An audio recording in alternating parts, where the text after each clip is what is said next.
Hello and welcome to the first tutorial on how to paint realistic and details with watercolor.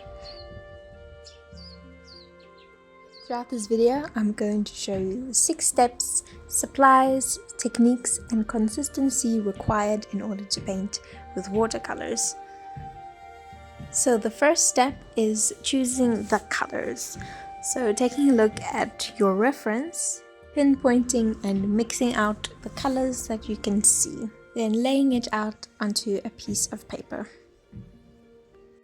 Now coming down to supplies, watercolor paint comes in different types, so you get the cakes and then the tubes, and throughout this video I'm going to be using both, and it's technically your personal choice on what type of colors and type of paint you want. I technically mixed this color myself, a mixture of purple, blue and black. I have now gathered together 5 colors that I could pinpoint out from the reference.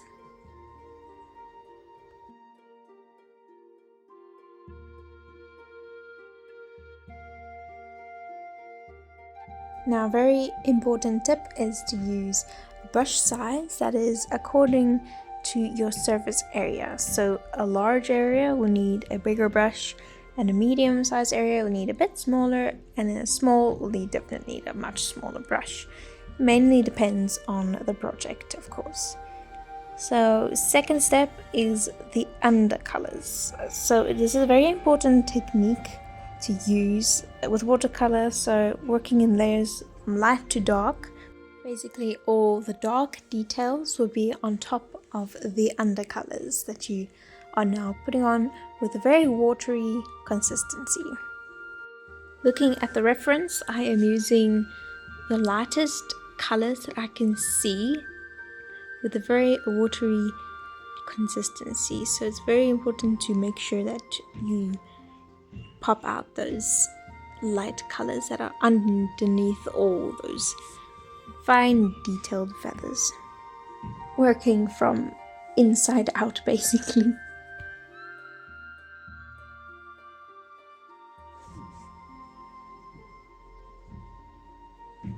Now when it comes to the blending technique, it's very important to keep your colors that you have chosen blending in those colors that you see from the reference. So throughout this whole video I am using 2 brushes, which is a small I'm going to use for the details, and then the medium I shall be using for mostly the blending. Now I'm gathering up a milky consistency, which then leads me to the third step, positioning points. It's basically where I am now shaping out all the feather details that I see in the reference.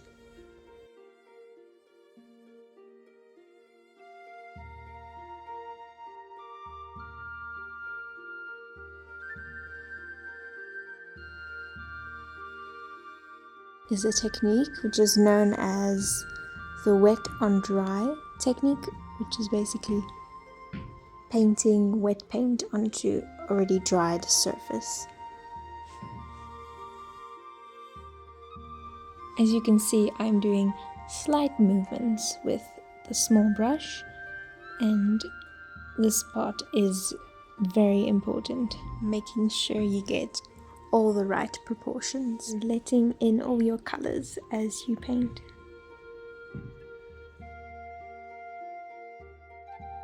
My favorite thing about painting birds is all the little details that they have in their feathers.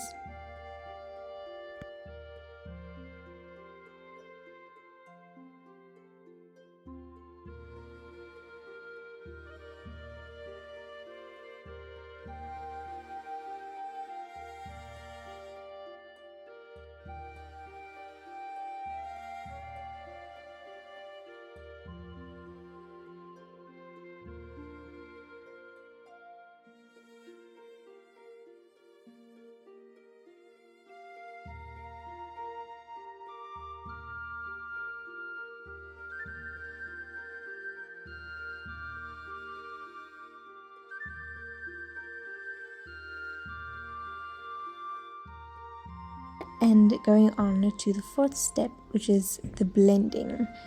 So as you can see, I have the bigger medium-sized brush, and with the watery consistency I am going around it all the places that I've painted with all the detail and just adding some blending to it.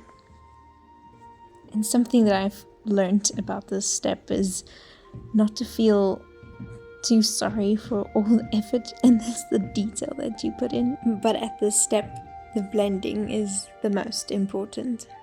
It will bring out the depth and dimension of the Cape Robin.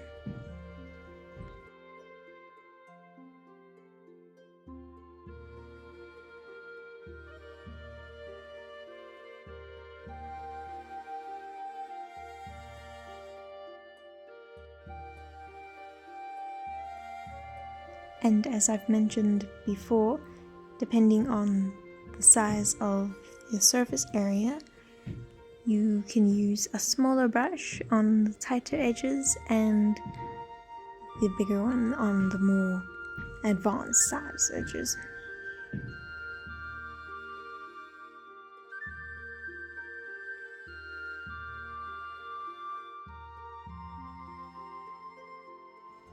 Here I am just adding another fine detail, positioning points, and just finding out where more feathers are.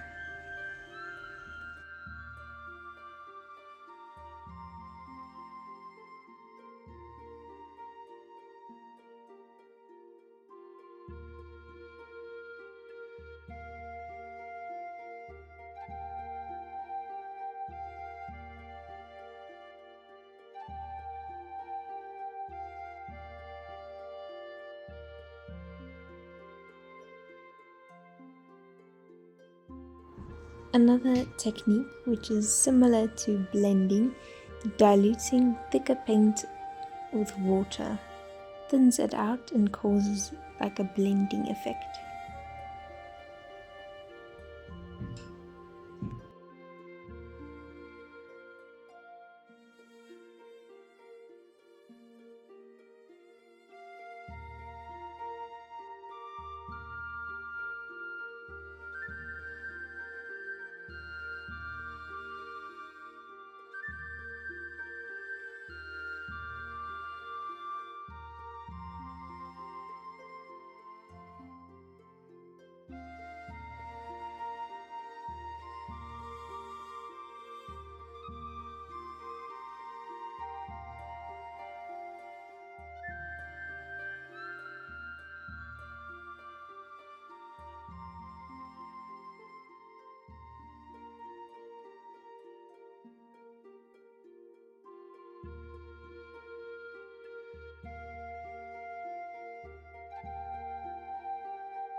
Taking the thinnest brush, the fifth step, which is the details, are the darkest colors with the help and guidance of the reference. Carefully and with the milky consistency, add all the details that you can see. This part always makes me hold my breath.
I know this is watercolor, but I've got very fun tricks up my sleeve that I find very useful at times, especially for when it comes to detail and for bringing out things that I like.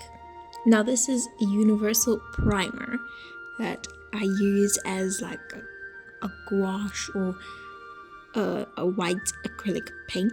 I use it sometimes for most of my paintings, and it's the sixth step is highlights. Now this is very useful when it comes to that. Basically I just take a little few dabs of it and just dab up a few places that I feel needs to be a bit more like touched up or lighten it up, which is so ideal for it, especially for the eyes and the beak, and sometimes the feet as well.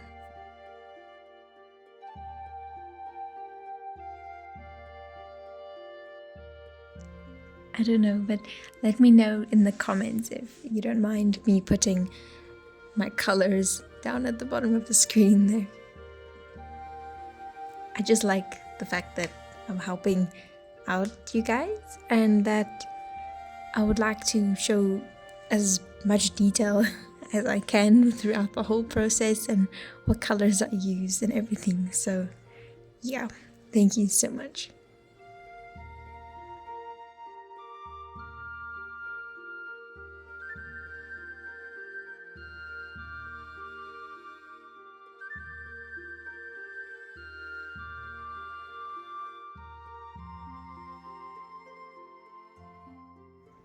I have officially reached my favorite part of the whole process, is adding all the details to the feathers. Oh, this is the part that I absolutely love, where all the feathers and the details pop out. It's just so satisfying to see it come to life.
Now, what I like about the blending is that it gives it shading and helps with dimension, which is very important for when it comes to paintings.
When it reaches the point of ending the painting, I like to add the finishing touches of color highlights, which gives it even more depth.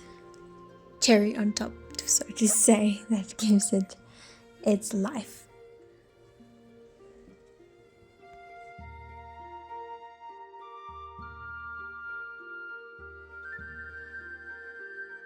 And in case you're wondering what color am I using, I'm using the exact same colors that I've used from the beginning, and it's the colors that you see at the bottom of the screen.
Now I'm just adding all the color and detailed finishing touches.